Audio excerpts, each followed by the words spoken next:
Bonsoir. Ça va? Tu vas bien? Très bien, oui. Ça va, merci. Tu voulais monter? J'ai une question. Oui, oui, vas-y, vas-y. Pourquoi cette préoccupation de ce sujet? Des problèmes de l'islam sunnite, tu veux dire? C'est la question là qui revient depuis quelques jours. Ben, parce que moi, je suis pour une société qui vise des principes démocratiques et l'humanisme plutôt qu'une société qui est basée sur des principes antidémocratiques et anti-humanistes. C'est quoi le rapport avec la religion? Ben, les religions en général ne sont pas du tout compatibles ni avec les principes démocratiques, ni avec l'humanisme. Et en 2025 en France, c'est l'islam qui a le plus d'autorité, qui a le plus d'impact nocif dans la société concrètement au quotidien. Ah bon? Et ça se voit où ça? Oh bah, partout dans la société, hein. Rien que déjà les femmes Tu voilées le en rue, vois dans par la exemple. vie quotidienne ou tu le vois, tu l'entends sur les médias? Bah, on voit dans la vie quotidienne le nombre de croyants, par exemple. Et alors, qu'est-ce qu'il faut faire? Il faut les éliminer, les croyants? Non, Trouver il la faut solution finale, par exemple? éliminer les croyants. Ben oui, il faut C'est faire c'est- quoi alors? c'est bizarre comme proposition. C'est Ben, je ne sais vraiment pas, c'est bizarre. toi qui poses le problème. Moi, je ne vois pas de problème qu'il y ait des athées, des pas. Par exemple, il y a une tendance maintenant à l'athéisme dans le monde musulman, et tant mieux, c'est comme ça, il faut les accepter. Donc pour toi, c'est bien l'athéisme, tu dis tant mieux. Ah bah oui, ça relève de la liberté de chacun, croire ou ne pas croire. Ah oui, moi je suis d'accord avec toi, hein. Plus il y a d'athées, Ma enfin en foi, tout cas, moins il y a de croyants en des dogmes antidémocratiques, mieux c'est. Je suis d'accord avec toi. je n'ai pas compris ce que tu veux dire. Et je dis, je suis d'accord avec toi, moins il y a de croyants en des dogmes antidémocratiques, mieux c'est. Donc plus il y a d'athées, mieux c'est. Donc je suis d'accord avec toi. En fait, ta phrase n'est pas bonne. Tu dis moins il y a de croyants en des dogmes antidémocratiques. Oui, par Non, exemple l'islam ou le judaïsme ou le non, tu ne peux christianisme. pas, parce qu'en fait, tu vas sur le champ des idées. Parce que avoir la foi en quelque chose, c'est avoir une idée et tu peux pas combattre cette idée. Tu ne peux pas prétendre combattre une idée ou quoi, hein. Bah là du coup c'est moi qui On, comprends pas on- on bien ce que peut, tu on veux peut dire. avoir des projets, par exemple, des projets éducatifs, par exemple. On peut parler de l'esprit critique, de l'esprit rationnel, etc. Mais tu peux pas dire, tiens, moi je viens, je ne veux pas de croyants dans la société où je vis. Ça n'a pas de sens en fait. Oui, je pense il y aura C'est malheureusement même toujours des dangereux, hein. croyants. C'est même dangereux, hein. Je ne sais pas qu'est-ce que ça vaut du point de vue juridique de dire ça, hein. Je pense qu'il y aura malheureusement toujours des croyants en des dogmes antidémocratiques. Mais donc le but de ce live, pour répondre aussi à ta question, c'est ça, Est-ce que c'est...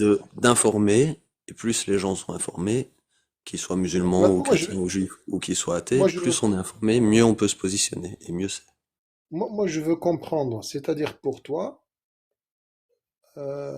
dans une démocratie, il ne doit pas y avoir de musulmans, par exemple. Euh, dans une Est-ce qu'on peut démocratie, être musulman et démocrate, par exemple? les principes démocratiques n'interdisent pas qu'il y ait pas de n'interdisent pas qu'il y ait des Mais musulmans. être musulman, on peut être musulman et démocrate ou pas? Euh, en fait, pour moi, est musulman celui qui se définit musulman. Donc, s'il veut se Oui, définir en celui-ci, même temps moi, je suis musulman. musulman, Je suis démocrate, je et suis pas démocrate. voilà, ça dépend comment tu te définis. Si tu veux te définir en même temps musulman et en même temps démocrate, moi, Ouais. je ne comprends pas bien comment, par exemple, l'autorisation du mariage des enfants va avec les principes démocratiques. Mais après, tu peux être un musulman qui rejette le mariage des enfants, par exemple. Tu rejettes une Ok. partie des textes de l'islam, ou tu Tu rejettes une maintiens partie du ça. Coran. Tu vas maintenir cet exemple? Je peux te répondre dessus, hein. Tu peux rejeter tout à fait une Ton partie du exemple est Coran, complètement déplacé. Pourquoi? ou tu peux l'interpréter pour qu'il soit compatible avec les principes Parce qu'en démocratiques fait, et te oui, dire musulman. oui, parce que l'islam, en fait, ce sont des principes. Quand tu vas me parler du mariage des enfants, etc., ça c'est quelque chose de très particulier dans la législation musulmane qui ne fait pas ça ne relève pas du dogme. Ce n'est pas un dogme. La preuve que les pays musulmans, au nom de l'islam, maintenant, avec l'évolution des mœurs, des sociétés, de la place de la femme, etc., il y a des législations des pays musulmans qui se basent sur l'islam, qui définissent un âge du mariage, 16, 18, 19, etc. Et il y avait plein de commandes. Donc ça, c'est un problème réglé. Pourquoi tu veux, toi, essentialiser les musulmans, aller chercher dans un texte qui date de 12 siècles, tu leur dis, tiens, votre religion, c'est ça, et tu mets, c'est-à-dire tous les commandements qui ont été faits depuis, tu dis ça, moi je prends pas ça, je prends juste ça là qui a été dit il y a 12 siècles. Mon Ce n'est but, ce pas n'est une pas démarche, d'essentialiser. Mon but, ce c'est n'est pas pas une d'essentialiser. démarche en fait honnête de ta part. Tu as Mon but, compris? c'est C'est pas comme c'est d'essentialiser. toi, c'est-à-dire toi, tu es en train de réfléchir à la place des musulmans eux-mêmes. Dire, tiens, toi, tu crois ça en ça. Tu vois ce que je veux dire? C'est-à-dire, vous, les musulmans, vous êtes tous des incapables, des mineurs intellectuellement. Je viens faire, c'est-à-dire jouer le tuteur et je me positionne à votre place. Voilà votre religion, c'est ça. Donc, alors que si tu vas faire un sondage dans les pays arabo-musulmans, par exemple, ceux qui sont où il y a le plus d'islam, ils vont te dire non, non, le mariage, c'est entre deux adultes. Donc, je disais, mon but, ce n'est justement pas d'essentialiser les musulmans, c'est Ben, justement de ton les exemple, en traiter fait. juste si je peux terminer ma phrase.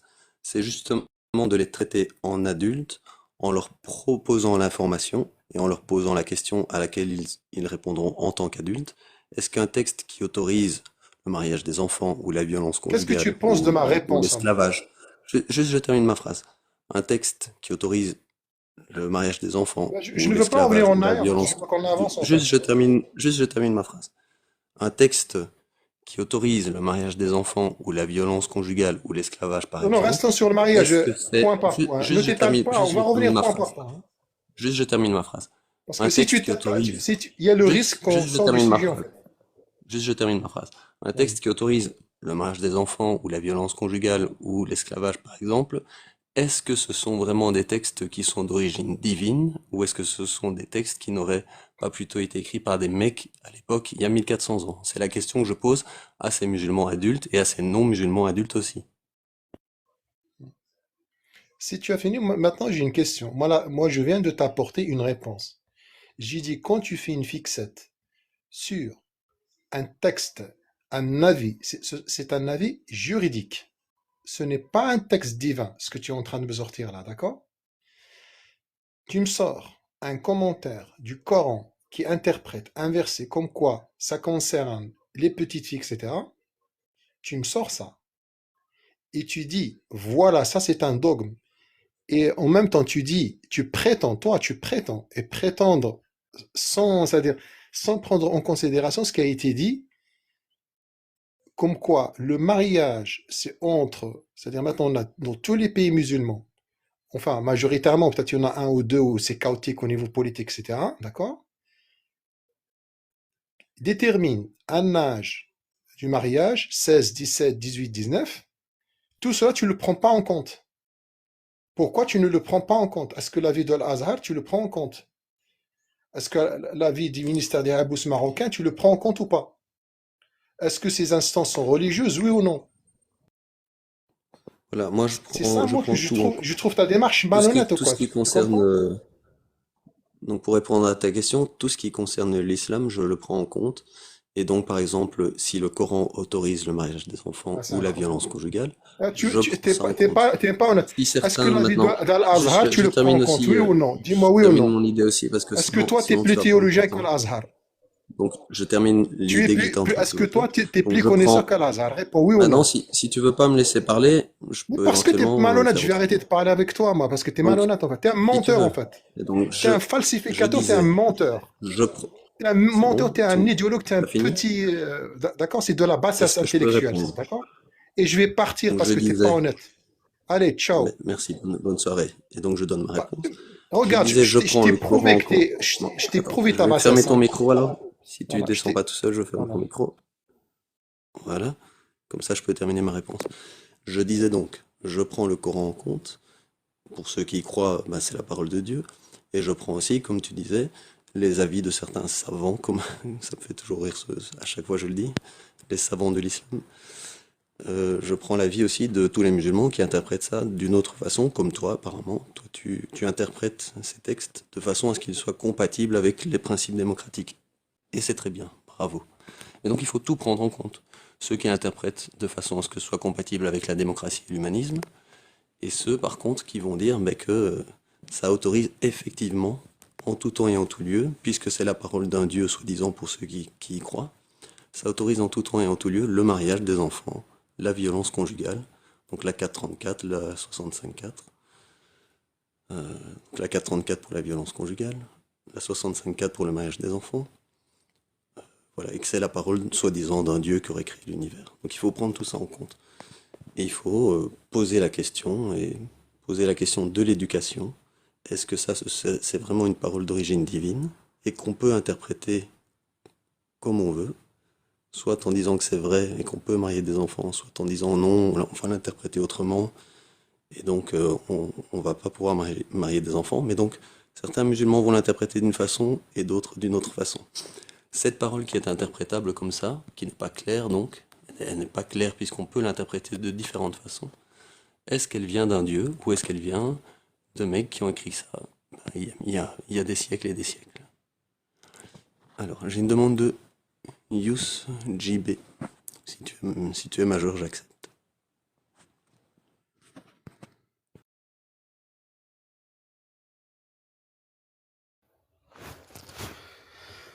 Bien le bonjour. Salut Yous, ça va? Ça va et toi? Ça va. Moi, j'ai un Écoute, peu c'est une très extinction de intéressant ce voix. que tu dis. Hum? Dis-moi. Moi, je disais comme ça, s'entend, j'ai une petite extinction de voix, mais ça va mieux. Donc, Ok, dis-moi, écoute. dis-moi. En fait, le problème dans tes propos, qu'est-ce que c'est? C'est que tes propos, d'un côté, ne sont pas fondés dans un contexte bien précis sur le fait est qu'exemple, si un pays islamique veut mettre la majorité à 18, il peut. Il y a aucun texte, il y a aucune fatwa, il y a aucun hadith, il y a aucun verset du Coran qui lui oblige à faire ça, qui l'oblige à abolir cette loi-là. Et sur le fait est qu'exemple, est-ce que le Coran vient de, comment dire, d'une d'une- d'une, euh, d'une divinité ou quoi que ce soit? Ça, on ne peut pas le prouver pour la simple et bonne raison que toi, tu vas te baser sur ta morale et dire oui, Dieu, il doit être comme ça. Donc, tu passes ta morale d'humain et de mortel à celle d'un Dieu tout-puissant. Moi, je pense pas que c'est la bonne manière d'approcher. Ce- c'est la bonne manière d'approcher, comment dire, le débat par rapport à ça. Mais, euh, mais non, et je vais dire que 90% des pays musulmans, on va dire, mettent la majorité à 18 ans. Faut pas se leurrer. Le mariage des petites filles, c'est une infime minorité. Et t'en as pas en Arabie Saoudite, exemple, qui est très très bien encadré, ou au Maroc, ou en Algérie. Il y a que dans les pays comme en Indonésie ou en Afghanistan. Et moi, en tant que musulman sunnite, je condamne le mariage des petites filles. Je ne veux pas de mariage des... Et ça ne rentre pas en contradiction avec mes textes. Je défie n'importe quelle personne. Non, mais on peut pas parler de Mahomet ténébreux, je vais t'expliquer pourquoi. Parce que tu fais de l'anachronisme. Le fait est que tu le traites de PO. Tu ne peux pas le traiter de PO pour la simple et bonne raison que ce terme n'existait pas à l'époque et qu'il n'y avait personne au 7e siècle qui était choqué qu'on mariait avec ce genre de tradition-là. Et je défie n'importe quelle personne de me donner un historien, un scientifique qui l'a traité de PO par rapport à ça. Tu ne peux pas. Justement, spoiler, je vais te donner la réponse, tu ne peux pas. Donc, Euh, affilié. oui, Yous B. De ce que je vois dans le commentaire, je vais peut-être remonter un peu, mais il l'a pas traité de PO, mais il a dit qu'il y avait le mariage qui a été consommé à 9 ans. Mais, mais moi, par rapport à ça, j'ai juste une question. Est-ce que le fait est qu'il n'y a aucune personne au 7e siècle qui, qui l'a condamné par rapport à ça, et aucun historien ou aucun scientifique qui l'a condamné par rapport à ça, est-ce qu'on peut vraiment dire que c'est un PO? Non. Non mais ni Ténébro apparemment, de ce que je lis dans les commentaires, ni moi, ni toi, on dit que c'est un PO.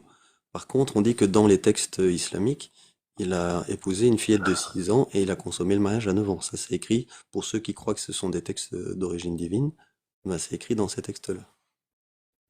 Je tiens juste à remettre les produits à l'heure. Aïcha, c'est la compilation de 2000 hadiths, hein. Si elle aimait pas le prophète, elle aurait pas fait tout ça, justement. Si pour toi c'est une pauvre fillette de 9 ans, alors comment ça se fait que tu m'expliques qu'après la mort du prophète Mohammed sallallahu alayhi wa sallam, elle a continué à combattre pour ses idéaux? Faudrait que tu m'expliques aussi. Ah, ça, le fonctionnement des humains, c'est compliqué, hein. Mais personne ne sait qui était Aïcha, personne n'a vécu en même temps qu'elle et est encore vivant aujourd'hui. Donc, personne ne peut répondre à ton genre de questions. Par contre, dans les Bah, on textes, peut il y y a écrit répondre, que le justement. mariage a été consommé quand elle avait 9 ans. Ça, c'est écrit noir sur blanc. Oui, oui, c'est vrai, c'est absolument vrai. Ça, c'est indéniable et c'est irréfutable. Oui, c'est vrai. Sur ce point-là, je suis d'accord avec toi.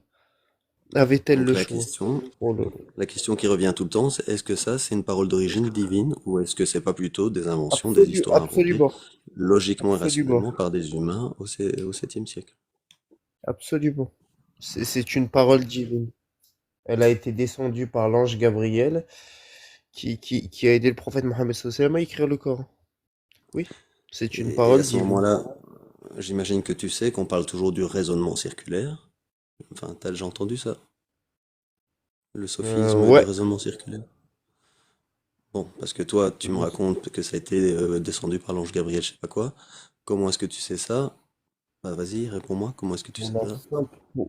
pour la simple et bonne raison que ça va pas te plaire ma réponse, hein. Mais par rapport à mes textes, c'est tout. Je suis, comment dire, endoctriné si ça vous fait plaisir.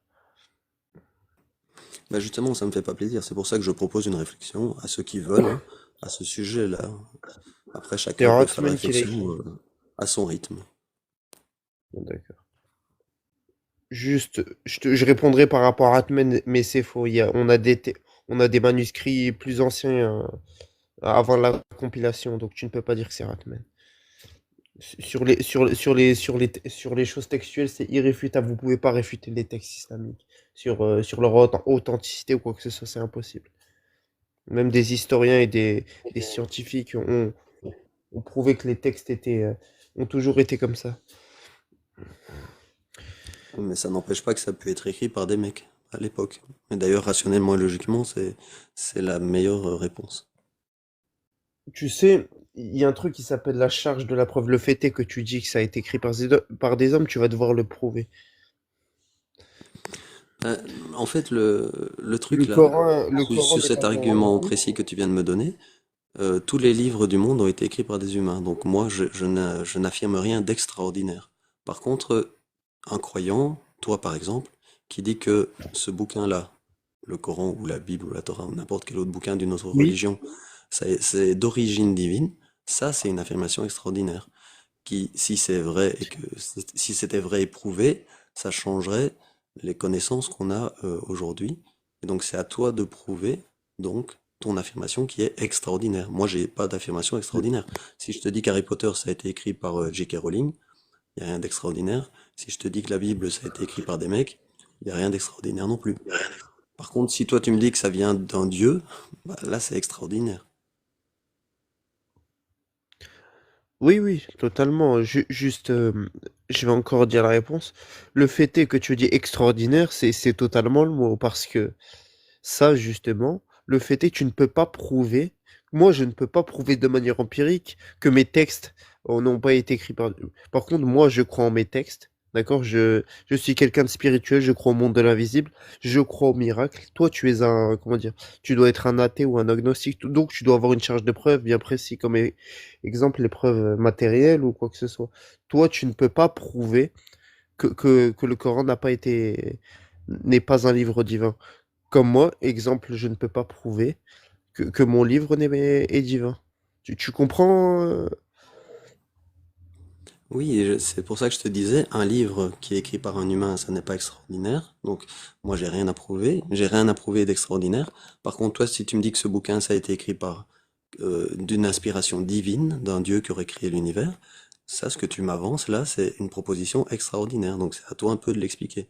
Si par exemple, je te dis que c'est moi le Dieu qui a créé l'univers, a priori, tu vas pas me croire parce que c'est quelque chose d'extraordinaire que je te dis.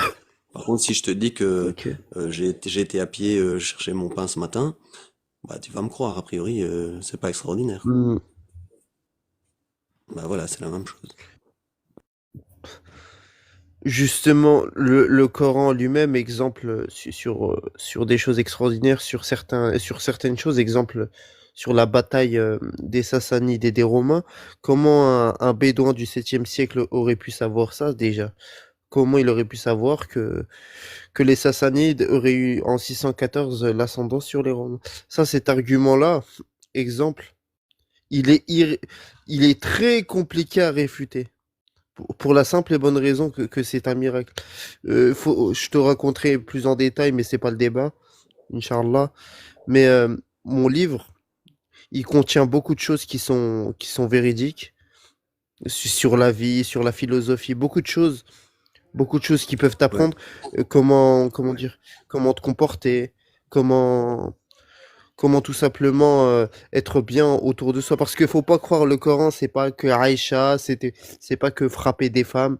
Pourquoi vous ne montrez pas ce visage de l'islam aussi qui est bon escient, le fait est du partage, l'échange entre familles, Oui, oui, il y a des bonnes choses dans être les bien. textes religieux, hein. Il Oui, n'y a pas oui. de souci, il y a des bonnes choses. Le problème, c'est que si tu crois que ça vient d'un Dieu, tous ces textes-là, tu peux pas dire, bah, cette partie des textes, je les garde parce que je les trouve bien. Le vivre ensemble, l'entraide, l'amour du prochain, ça je garde. Et le mariage des enfants, les violences conjugales, ça vient pas de Dieu, c'est dans le même bouquin, hein, mais parce que moi j'aime pas, je vais le rejeter. Donc la méthodologie n'est pas bonne là, dans ce cas-là. Donc, quand tu crois en un dogme, il faut prendre tout le package. Et il faut prendre avec bah, la violence conjugale, l'autorisation de l'esclavage, etc. Et on se rend bien compte que ça a été écrit par des mecs du 7e siècle, 8e siècle, 9e siècle, et pas par un mec, pas par un dieu, pardon, qui a créé l'univers.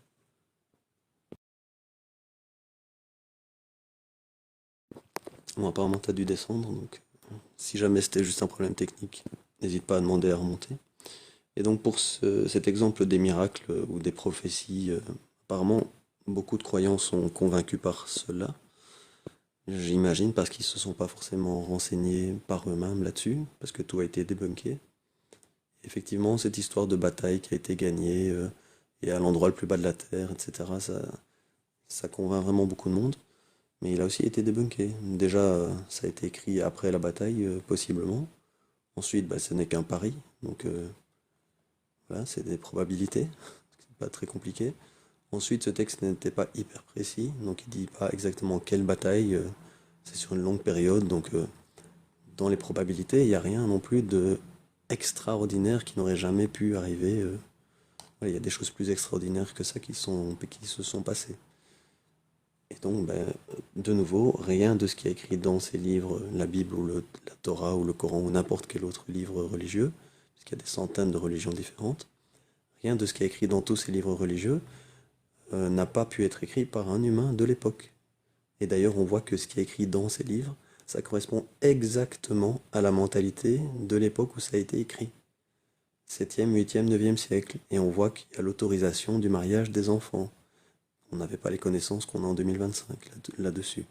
On voit qu'il y a l'autorisation de l'esclavage. On n'avait pas les connaissances qu'on a aujourd'hui. On voit qu'il y a la violence conjugale. On n'avait pas les connaissances qu'on a aujourd'hui. Donc ça correspond exactement à la mentalité de l'époque. Donc rationnellement et logiquement, Allah est en réalité des mecs du 7e siècle, politiquement, avec tout ce que cela implique.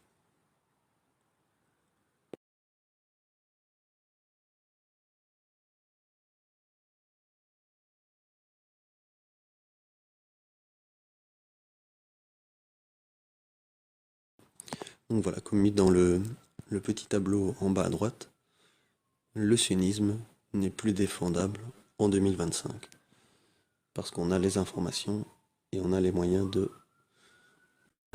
faire passer cette information et de diffuser cette information, et que chaque être humain puisse réfléchir et se positionner en tant que croyant ou en tant que non-croyant par rapport à ces informations. Et on peut parler de l'endoctrinement, effectivement, sans se moquer, parce que, comme je le dis à chaque fois, moi-même j'aurais pu être endoctriné, il n'y a pas de souci. Si on me dit depuis tout petit que telle chose est vraie, et que mes parents me le répètent, que mes grands-parents me le répètent, que toute ma communauté me le répète, que tout mon quartier et toute ma ville croient la même chose, mais il y a des probabilités que moi aussi je crois à ça. Ou que je m'y conforme en tout cas. Surtout si jamais je dis que j'y crois plus et que je dis que c'est des conneries, j'ai des sanctions. Vraiment des lourdes sanctions, soit sociales et familiales, ou des rejets, perdre son travail, voire aller en prison dans certaines zones géographiques de la planète, voire même être se faire ôter la tête, quoi. Donc des graves conséquences si jamais on va à l'encontre de cette croyance de la société qui nous entoure. Donc vraiment, l'endoctrinement ou le fait de se soumettre à la société, c'est pas un reproche que je peux faire parce que moi-même, si j'y avais été confronté, ben, je m'en serais pas forcément mieux sorti.